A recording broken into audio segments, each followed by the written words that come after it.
حضرت شاہ عبد اللطیف بٹائی نے اپنے کلام میں توحید الہی حب رسول صلی اللہ علیہ وآلہ وسلم، حقیقت و معرفت، شریعت و طریقت اور حیات و کائنات کے اسرار و رموز کو شرح و بسط سے بیان کیا ہے۔ تلاش حق اور راہ حق کے نکات شاہ صاحب نے اپنے کلام میں بڑی صراحت سے بیان کیے ہیں۔ آپ کا کلام امن و دوستی، انسان دوستی کے حوالے سے بہت کشش رکھتا ہے۔ اللہ تعالیٰ اپنی ذات و صفات میں مکمل اور بھرپور ہے۔ ہر شے فنا ہو جائے گی، اگر کوئی چیز باقی رہے گی تو وہ ذات صرف اللہ تعالیٰ کی ہے۔ اللہ تعالیٰ کی ذات بے عیب ہے۔ اللہ تعالیٰ ہی سب سے زیادہ جاننے والا ہے، سب سے بڑا اور تمام کائنات کا مالک ہے، اور اپنی طاقت کے ساتھ وہ سب کا وارث ہے۔ وہ ایک ہے جو حکیم ہے اور خود ہی تعریف کرنے والا ہے، جو کائنات کی چیزوں کو اپنی رحمت سے تخلیق کرتا ہے یا جوڑتا ہے۔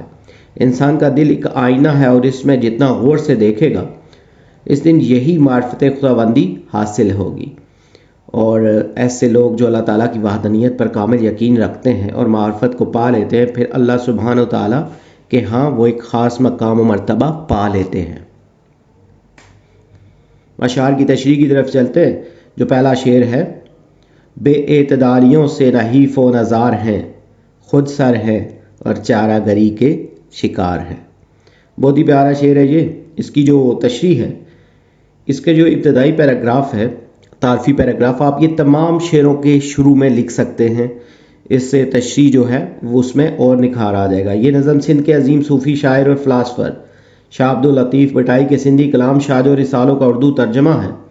شاہ عبد اللطیف نے اپنی شاعری سے دنیا کو متاثر کیا، جس میں اللہ کی مخلوق سے محبت کرنے کا درس دیا گیا ہے کہ اگر پروردگار سے محبت کرنی ہے تو اس کی مخلوق سے پیار کرنا ہوگا۔ آپ کے پیغام کو ادبی اور علمی حلقوں میں اعلیٰ مقام حاصل ہے۔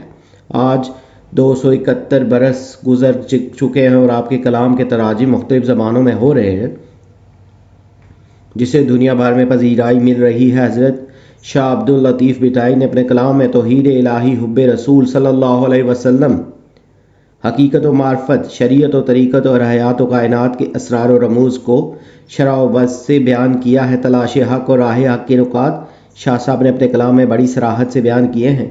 آپ کا کلام امن دوستی، انسان دوستی کے حوالے سے بہت کشش رکھتا ہے۔ سندھ دھرتی اور سندھ کے روایتی کرداروں کو آپ نے اپنے اشعار کے ذریعے بین الاقوامی بنایا اور انہیں امر کر دیا۔ آپ نے محبت اور امن اور انسان دوستی کا پیغام دیا اور سندھ دھرتی سے محبت کو عام لوگوں تک پہنچایا۔ یہ جو تعارفی پیراگراف ہے، یہ یا اس کے جو کچھ پوائنٹس ہیں، وہ تمام اشعار کے سٹارٹ میں آپ لکھ سکتے ہیں۔ اس سے تشریح جو ہے وہ بھی نکھر جائے گی، اچھی ہوگی، اور امید ہے ان سے اچھے آپ کے مارکس آئیں گے۔ شاعر اس شعر میں انسانوں کی طرف سے رب کے آگے فریاد گو ہے۔ وہ کہتا ہے کہ انسان اپنے برے اعمال اور برائی میں حد سے اتنا بڑھ گیا ہے کہ اب وہ بہت ہی کمزور اور لاچار ہو چکا ہے، لیکن اس کمزوری اور لاچاری میں بھی انسان اپنی ضد پر اڑا ہوا ہے اور مغرور اور باغی ہو چکا ہے، اور سرکشی پر سرکشی کیے جا رہا ہے۔ حالانکہ اسے علاج کی ضرورت ہے اور اسے مدد کی ضرورت ہے، لیکن انسان ہے کہ اس بات کو سمجھتا نہیں ہے۔ وہ کہتے ہیں کہ مگر انسان سے دور بھاگتا ہے، آخر سب فنا ہے، انسان کو کس بات پر غرور ہے، جبکہ بڑے بڑے عظمت و مرتبہ والے لوگ خاک میں مل جاتے ہیں۔ ہم جس پر چل رہے اس زمین کے نیچے بے شمار انسان دفن ہیں۔ انسان کا کام ہے کہ وہ بیدار رہے، کھلی آنکھوں سے دیکھے اور حقیقت کو پہچانے، اور تعریف اللہ ہی کے لیے ہے جو دونوں جہانوں کا سردار ہے اور اس کا کوئی شریک نہیں۔ شاہ بٹائی کا پیغام جذبہ، محبت، علم و دانش اور حسن و راستی کا آئینہ دار ہے۔ آپ نے جہالت کے چراغوں کو گل کرنے اور اخلاقیات کا بہترین درس دیا۔ شعر نمبر 2 جو ہے، بے اعتدالیاں ہوں تو کیا چارہ گر کرے، پرہیز ہی نہ ہو تو دوا کیا اثر کرے۔ اس کی جو تشریح ہے، آپ کی شاعری پڑھنے کے بعد ہمیں اس بات کا اندازہ اچھی طرح ہو جاتا ہے کہ ان کا کلام انسانیت کے گرد گھومتا ہے۔ شاہ صاحب اپنے اس شعر میں اس طرح انسانوں سے مخاطب ہیں کہ انسان نفرت، حسد اور بدعمالیوں جیسی بے راہ روی اور بد پرہیزی کا شکار رہیں گے تو مدد کرنے والے اور دوا کرنے والے کیسے ان کے دکھوں کا مداوع کر پائیں گے؟ جب انسان ہی سے دور بھاگتا رہے گا تو کیسے خود کی مدد کر پائے گا؟ انسان کا کام ہے کہ وہ بیدار رہے، کھلی آنکھوں سے دیکھے، حقیقت کو پہچانے اور بد پرہیزی کو چھوڑ دے، تب جا کر دوا اپنا اثر دکھائے گی۔ شاعر کہتا ہے کہ ایک مریض کے مرض کا علاج کیا جاتا ہے تو اسے دوا کے ساتھ ساتھ پرہیز بھی بتایا جاتا ہے جو کہ دوا سے زیادہ اثر رکھتا ہے، لیکن جب مریض پرہیز نہ کرے، صرف دوا کھاتا رہے تو دوا بھی اثر کرنا چھوڑ دیتی ہے اور مرض جوں کا توں رہتا ہے۔ شعر نمبر 3 جو ہے، چارہ سازوں میں بیٹھنا سیکھو پھر نہ ہوگا کبھی کوئی آزار، راس آئے گا ان کا قرب تمہیں جو بدلتے ہیں فطرت بیمار۔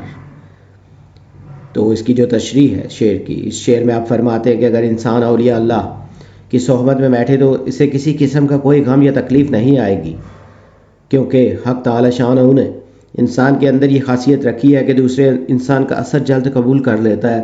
جب آپ کسی بھی شخص کے پاس آنا جانا اور اٹھنا بیٹھنا شروع کریں گے تو اس کے خیالات، نظریات، سیرت و کردار، اخلاق و اطوار، طریقہ گفتار سے متاثر ہوتے چلے جائیں گے اور کچھ ہی عرصے میں آپ کی شخصیت اس کی شخصیت میں بہت حد تک ڈھل جائے گی۔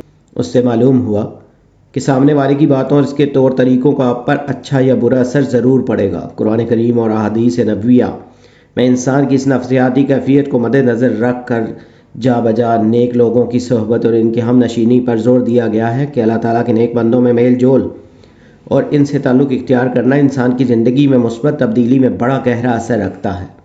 تقویٰ اور اہل اللہ کی صحبت، ارشاد باری تعالیٰ ہے ایمان والو اللہ جل شانہ کا تقویٰ اختیار کرو اور جو لوگ دین میں سچے اور پکے ہیں ان کے ساتھ رہو۔ شاعر کہتا ہے کہ ایسے لوگوں کی صحبت گناہ گاروں اور سیاہکاروں کے لیے بہت فائدہ مند ہوتی ہے۔ اولیاء اللہ کی صحبت میں انسان کے لیے گناہوں کو چھوڑنا آسان ہو جاتا ہے، اچھے سے دل میں اطمینان اور سکون کی کیفیت پیدا ہو جاتی ہے، زندگی میں برکت و عافیت حاصل ہوتی ہے، ناموافق حالات اور پریشانیوں کا مقابلہ کرنے کی ہمت پیدا ہو جاتی ہے۔ بقول شاہ عبد اللطیف بٹائی، وہ آئے درد و رنج و علم خواب ہو گئے، ناقابل شفاعت شفا یاب ہو گئے۔ تو شعر نمبر 4 جو ہے، اور کوئی ہو چارہ ساز اگر چارہ درد بے اثر ہو جائے، اس کو حاجت نہیں مسیحا کی جس پہ محبوب کی نظر ہو جائے۔ اس کی تو تشریح ہے۔ اس شعر میں شاعر کہتا ہے کہ عشق حقیقی ایسی چیز ہے کہ اگر عاشق کے درد کا مداوا خود معشوق نہ کرے تب تک عاشق کے درد میں مزید اضافہ ہوتا رہتا ہے۔ عاشق کے اس درد و کرب میں تب تک کوئی کمی نہیں ہوتی جب تک کہ محبوب خود اس کے درد کا مداوا نہ کرے۔ شاعر کہتا ہے کہ دنیا کے تمام طبیب اس درد اور تکلیف کو کم کرنے میں ناکام ہوتے ہیں جو عشق حقیقی میں مبتلا عاشق بوقت رہا ہوتا ہے، یہاں تک کہ خود محبوب اپنی نظر کرم نہ کر دے، اور جب محبوب کی نظر ہو جائے تو عاشق کو کسی مسیحا اور طبیب کی ضرورت نہیں رہے۔ دنیاوی طبیب اس کی تکلیف کو دور کرنے میں کسی کام کا نہیں ہے، بلکہ وہ صرف وہی اللہ ہے جو اس حالت میں اسے دیکھتا ہے اور اس کی دیکھ بھال کرتا ہے۔ بقول شاہ عبد اللطیف بٹائی، میرا ہادی میرا حبیب ہوا، مل گیا ایک مہرباں مجھ کو، لے گیا اپنے ساتھ درد میرا، دے کے آرام جسم و جاں مجھ کو۔ جب سے محبوب چارہ ساز ہوا ہو گیا دور دل کا ہر آزار، وہی غم خار بن کے آیا ہے، ہم کہتے رہے جیسے قہار۔ تو شعر نمبر 5 جو ہے، تیری ہی ذات اول و آخر، تو ہی قائم ہے تو ہی قدیم، تجھ سے وابستہ ہر تمنا ہے، تیرا ہی آسرا ہے رب کریم۔ تو اس کی جو تشریح ہے، اس شعر میں شاعر اللہ تعالیٰ کی حمد و ثنا کرتے ہوئے کہتے ہیں کہ اللہ تعالیٰ کا وجود کامل اس دنیا کے آغاز سے پہلے کا ہے اور اس کے اختتام کے بعد بھی قائم رہے گا۔ اللہ تعالیٰ اپنی ذات و صفات میں مکمل اور بھرپور ہے، ہر شے فنا ہو جائے گی، اگر کوئی چیز باقی رہے گی تو وہ ذات صرف اللہ تعالیٰ کی ہے، اللہ تعالیٰ کی ذات بے عیب۔ اس شعر میں شاعر اللہ کی تعریف بیان کرتے ہوئے کہتا ہے کہ اللہ تعالیٰ کا وجود کامل اس کائنات کے آغاز سے اور اس کی اختتام کے بعد بھی قائم رہے گا۔ اس شعر میں اللہ تعالیٰ کی تعریف کی گئی ہے، اس کی مختلف صفات بیان کی گئی ہیں اور یہ بیان کیا گیا ہے کہ اللہ تعالیٰ جب کوئی بھی چیز پیدا نہیں فرمائی تھی، جب بھی اللہ سبحانہ و تعالیٰ کی ذات موجود تھی، اور جب سب کچھ فنا ہو جائے گا تب بھی خدا تعالیٰ کی ذات ہی باقی رہے گی۔ بقول غالب، نہ تھا کچھ تو خدا تھا، کچھ نہ ہوتا تو خدا ہوتا۔ اور قرآن کریم میں ارشاد ہے، زمین پر جتنی مخلوق ہے سب فنا ہونے والی ہے اور تمہارے رب کی عظمت اور بزرگی والی ذات باقی رہے گی۔ اور یہ جو ورڈک ہے یہ سورہ رحمان سے لی گئی ہے، یہ جو ترجمہ ہے۔ شاعر کہتے ہیں کہ ہر خواہش اور ضرورت کو پورا کرنے والی ذات اللہ سبحانہ و تعالیٰ کی ہے کہ جس کے ساتھ ہر انسان کی ضروریات اور خواہشات وابستہ ہیں۔ وہ کہتا ہے کہ اے کرم کرنے والے رب، ہم جیسے گناہ گاروں کو صرف اور صرف ایک تیرا ہی آسرا ہے۔ بقول شاعر، پروردگار عالم تیرا ہی ہے سہارا، تیرے سوا جہاں میں کوئی نہیں ہمارا۔ شعر نمبر 6 جو ہے، کم ہے جتنی کرے تیری توصیف، تو ہی اعلیٰ ہے اور تو ہی علیم، والی شش جہات واحد ذات، رازق کے کائنات رب رحیم۔ تو اس کی جو تشریح ہے شعر کی، شاعر اس شعر میں کہتے ہیں کہ انسان اللہ تعالیٰ کی تعریف بیان نہیں کر سکتا ہے، مگر اللہ تعالیٰ کی تمام مخلوق ہر جاندار اس کی تعریف و توصیف میں مگن ہے۔ ایک بلند چوٹی سے گرنے والا پانی بھی ایک آبشار کی صورت میں اللہ تعالیٰ کی حمد و ثنا ہی بیان کر رہا ہے۔ ثنا مشرق سے مغرب تک ہر جگہ چار سو پھیلی ہوئی ہے، لیکن یہ تمام تعریف اور بڑائی اللہ تعالیٰ کی عظمت کے آگے کم ہے۔ اللہ تعالیٰ ہی سب سے زیادہ جاننے والا، سب سے بڑا اور تمام کائنات کا مالک ہے، اور اپنی طاقت اور طاقت کے ساتھ وہ سب کا وارث ہے۔ وہ ایک ہے جو حکیم ہے اور خود ہی تعریف کرنے والا ہے، جو کائنات کی چیزوں کو اپنی رحمت سے تخلیق کرتا ہے یا جوڑتا ہے۔ بقول شاعر، اس خالق اس مالک کی ہے سب حمد و ثنا، آبشاروں کا ترنم ہو کے گل بانگے ہزار۔ یہ سب آیات الہی ہیں، ذرا غور سے دیکھ اس کی پھر حمد بیان کر، اسی خالق کو پکار۔ اللہ تعالیٰ ہی تمام کائنات کا واحد مالک ہے، اس کا کوئی شریک نہیں ہے۔ وہی ہے جو تمام مخلوقات کو رزق فراہم کرتا ہے۔ واللہ خیر الرازقین نے انسان و حیوان، چرند و پرند، یہاں تک کہ حشرات الارض کے رزق کا انتظام بھی کر رکھا ہے۔ تمام مخلوقات کے لیے زمین پر رزق کے انواع و اقسام کے دسترخوان بچھا رکھے ہیں۔ بقول شاعر، زمین پر جلوہ آرا ہیں مظاہر اس کی قدرت کے، بچھائے ہیں اسی داتا نے دسترخوان نعمت کے۔ شعر نمبر 7 جو ہے، کامل ایمان کے ساتھ جس نے بھی دل سے مانا زباں سے مانا، جس کی خاطر بنی ہے یہ دنیا، اسی محمد صلی اللہ علیہ وسلم کا مرتبہ جانا۔ تشریح ہے اس کی، شاعر اس شعر میں فرماتے کہ جنہوں نے یقین کے ساتھ کہا کہ اللہ ایک ہے اور اس کا کوئی ہمسر نہیں ہے، وہ دل و زبان سے بھی مانتے ہیں کہ ہمارے پیارے نبی حضرت محمد صلی اللہ علیہ وسلم اس دنیا کی تخلیق کا سبب ہیں، اور آپ صلی اللہ علیہ وسلم کے مقام و مرتبہ میں سے اچھی طرح واقف ہیں۔ قرآن پاک میں فرمایا گیا ہے کہ ایسے لوگ کبھی گمراہ نہیں ہوتے اور نہ ہی بھٹک سکتے ہیں، کیونکہ پختہ ایمان کے لیے دل اور زبان سے اقرار ضروری ہے، جیسا کہ قرآن مجید میں ارشاد ہوا۔ ترجمہ، اور یاد کیجئے جب آپ کے رب نے اولاد آدم کی پشتوں سے ان کی نسل نکالی اور ان کو انہی کی جانوں پر گواہ بنایا، اور فرمایا کیا میں تمہارا رب نہیں ہوں؟ وہ سب بول اٹھے، کیوں نہیں، تو ہی ہمارا رب ہے، ہم گواہی دیتے ہیں تاکہ قیامت کے دن یہ نہ کہو کہ ہم اس عہد سے بے خبر تھے۔ اور یہ سورہ الاعراف سے ترجمہ جو ہے یہ لیا گیا ہے۔ بقول مولانا ظفر علی خان، چھوٹا جو سینہ شب تارے الست سے، اس نور اولی کا اجالا تم ہی رہو، سب کچھ تمہارے واسطے پیدا کیا گیا، سب غایتوں کی غایت اولا تم ہی رہو۔ آپ خاتم النبی صلی اللہ علیہ وسلم ہی کی وجہ سے اس کائنات میں روشنی ہے۔ حدیث قدسی ہے، ترجمہ ہے، نبی صلی اللہ علیہ وسلم آپ کو پیدا نہ کرتا تو یہ کائنات پیدا نہ کرتا۔ اس شعر میں شاعر نے نبی صلی اللہ علیہ وسلم کے مقام و مرتبہ کو جاننے اور ماننے کی بات کی ہے۔ اللہ تعالیٰ نے اس کائنات کی ہر شے نبی صلی اللہ علیہ وسلم کے لیے بنائی ہے، اگر وہ نہ ہوتے تو یہ جہاں بھی نہ ہوتا، اور دنیا کے ہر نیک شخص سے زیادہ بہترین اور نیک حضرت محمد خاتم النبی صلی اللہ علیہ وآلہ وسلم ہی ہیں۔ ان کا رتبہ باقی تمام انسانوں سے بہت زیادہ ہے۔ حضور خاتم النبیین صلی اللہ علیہ وآلہ وسلم وجہ تخلیق کائنات ہیں۔ شعر نمبر 8 جو ہے، فوقیت اس کو دوسروں پر ملی، اپنی ہستی کو اس نے پہچانا، جس نے اس قادر حقیقی کو وحدہ لا شریک گردانا۔ اس کی جو تشریح ہے، شاعر اس شعر میں کہتا ہے کہ انسان اگر اپنی ہستی کو پہچانے تو خدا کی ہستی کو پہچان سکتا ہے، جیسا کہ ارشاد نبوی صلی اللہ علیہ وسلم ہے، من عرف نفسہ فقد عرف ربہ، یعنی جس نے اپنے نفس کو پہچانا اس نے اپنے رب کو پہچانا۔ اس سے معلوم ہوا کہ انسان کا دل اس ایک آئینہ ہے، اور اس میں جتنا غور سے دیکھے گا اس دن یہی معرفت خداوندی حاصل ہوگی۔ انسان در حقیقت ایک سفید پانی کا قطرہ ہے جس میں یہ تمام عجائبات رونما ہوئے، مثلا عقل، ادراک، جسمانی اعضاء، ہڈی، گوشت وغیرہ یہ جانتا ہے کہ صرف ایک پانی کا قطرہ ہونے کی وجہ سے یہ سب خود تو نہیں بنا، بلکہ خالق دو جہاں قادر مطلق نے اپنی من مرضی کے مطابق بنایا، اور اس طرح اپنے پروردگار حقیقی کی معرفت کو ضرور پہچان لے گا اور اس کو پروردگار کی قدرت کا اندازہ ہوگا جو ہر چیز پر قادر ہے۔ شاعر کہتا ہے کہ اللہ تعالیٰ اپنی ذات و صفات اور جملہ و صاف و کمالات میں یکتا ہے اور بے مثال ہے، اس کا کوئی ساتھی یا شریک نہیں، اس کا ہم پلہ یا ہم مرتبہ نہیں۔ اللہ تعالیٰ کی ذات یکتا و قادر ہے، اس کے ساتھ کوئی شریک نہیں، کوئی شے اس کی مثل نہیں، اور کوئی چیز اللہ تعالیٰ کو کمزور اور عاجز نہیں کر سکتی، اور اس کے سوا کوئی عبادت کے لائق نہیں۔ وہ قدیم ہے جس کے وجود کے لیے کوئی ابتدا نہیں، وہ زندہ و جاوید ہے، اس کے وجود کے لیے کوئی انتہا نہیں، اس کی ذات کو فنا اور زوال نہیں، اس کے ارادے کے بغیر کچھ نہیں ہو سکتا۔ ایسے لوگ جو اللہ تعالیٰ کی وحدانیت پر کامل یقین رکھتے ہیں اور معرفت کو پا لیتے ہیں، پھر اللہ سبحانہ و تعالیٰ کے ہاں وہ ایک خاص مقام و مرتبہ پا لیتے ہیں۔ یہاں پہ اس کی جو تشریح ہے وہ کمپلیٹ ہوئی ہے۔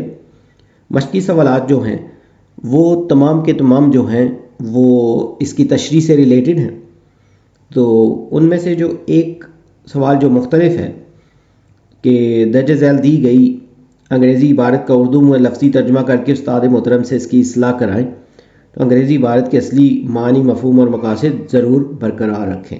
یہ جو انگلش میں لکھا ہوا ہے paragraph, reading of books is a great source of pleasure, reading books gives peace of mind, satisfaction and source of recreation too. By reading books, we acquire knowledge and wisdom about people, place, history, culture, and noble virtues. If develop the hobby of reading books, we can enjoy all the benefits of reading.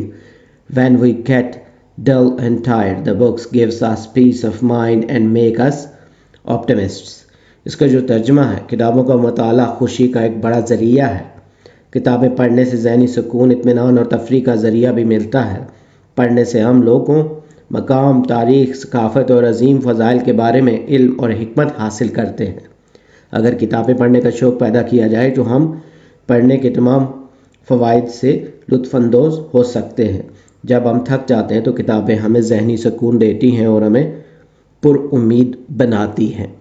یہاں پہ یہ جو نظم ہے پیام لطیف، اس کی exercise, مرکزی خیال، خلاصہ، تشریح، الفاظ، معنی، یہ تمام کمپلیٹ ہو گئے ہیں۔ امید ہے یہ لیکچر آپ کی پریپریشن میں ہیلپ فل ہوگا۔ اس بک سے ریلیٹڈ کوئی بھی آپ کو نوٹس یا ویڈیوز وغیرہ ضرورت ہوں تو چینل کا جو اس بک کی وہ پلے لسٹ ہے وہاں پہ آپ کو تمام ویڈیوز ایک ہی جگہ مل جائیں گی۔ ڈسکرپشن میں بھی لنک موجود ہے اس کی پلے لسٹ کا، اور انشاءاللہ جلد نیو ویڈیو میں نئے لیکچر کے ساتھ ملیں گے۔ Have a nice time.